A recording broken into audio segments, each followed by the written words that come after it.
Welcome to Jurassic World Leadership Lessons. Now, at the time that we're recording this, we are teaching a series here at the church at 434 called Jurassic Ark. And so if you haven't been a part of that series or you haven't seen it, it's available on the website, on the app. You can flip back through the Facebook pages that are posted, but you can find that series. And we're looking at what are some amazing creatures that we find in Scripture.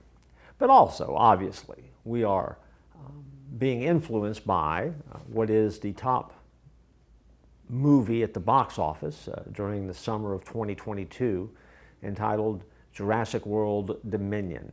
It wraps up what is a 3-film arc on Jurassic World, which is a follow-up to the 3-film original Jurassic Park.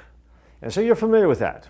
That's when dinosaurs come roaring back onto the earth. And if not, I'm not even sure why you're watching this particular episode, but that's a whole different story. This is about some leadership lessons that we can learn specifically from the Jurassic World series. And so the first leadership lesson that I want to share with you is simply this. Excellence becomes average when it's all that you have. I'll say that again. Excellence becomes average when it's all that you have. One of my philosophies of leadership that I teach to leaders and try to get those that work around me to embrace is that we strive for perfection, we settle for excellence. This takes it down just a notch from that, because perfection always needs to be the goal. And so if you miss it, which we all do because nobody's perfect, you want to be excellent on your worst day. But excellence becomes average when it's all that you have. From the film series, you'll remember back, and if you haven't seen it, Claire, overseer of the theme park, played by Bryce Dallas Howard, told a potential group of investors, no one's impressed by just a dinosaur anymore. When I heard that phrase in the movie, that's when this idea kind of started bubbling in my head. Because a dinosaur, seeing a long extinct creature, that's pretty spectacular. But at this point in the series, they had done that trick so many times that no one was satisfied with that anymore, because excellent was what they had become accustomed to. In a spiritual sense, I think we understand exactly what that means.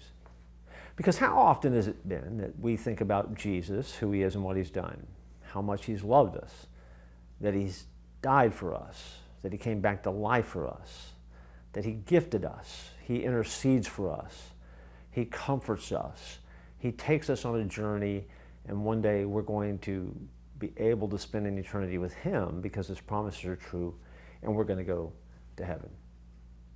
That's spectacular, isn't it? How often is it, because you know it, you don't think about it very often? How often is it that because we become so used to that we don't value that maybe as much as we should? See, we understand the concept. For us, striving to be perfect is important. Settling for excellence has to be our low bar. And excellence should become so commonplace for us as we deal with people that they even begin to take it for granted. When they start doing that, even though you may feel like they're taking you for granted, it means that you're doing a good job. And it also means that you're leading pretty well. And so as I was watching the film, as I was thinking back on the film series, that was a quote that kind of jumped off at me that applies to our life today. Strive for perfection. Settle for excellence. And excellence really does become unimpressive when that's all you do. Gosh, if we could all be that unimpressive. You ponder on that, and we will come back and look at a few other things as leadership lessons, because you were not created for extinction, I promise. See you next time.